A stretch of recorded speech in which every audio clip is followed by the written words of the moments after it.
leuweung nu tadina hejo ayeuna mah loba nu gunul lantaran kayuna beak di taluaran.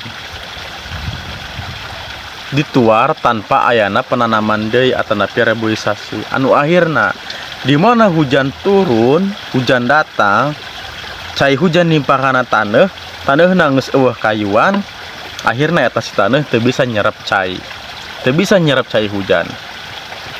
Cai hujan lumpat ka wahangan lantaran teu kaserep ku taneuh, lumpat ka wahangan, volume cai wahangan jadi naik lantaran kabeh cai ti gunung lumpat ka wahangan. Anu akhirna cai wahangan gedean ditambah kuruntah mepeg, banjir disebutna.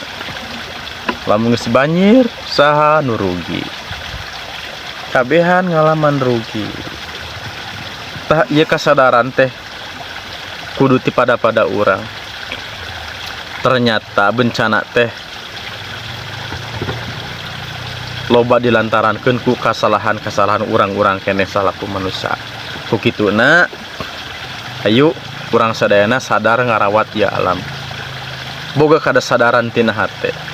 Sabab alam endah mapatna keur urang-urang keneh.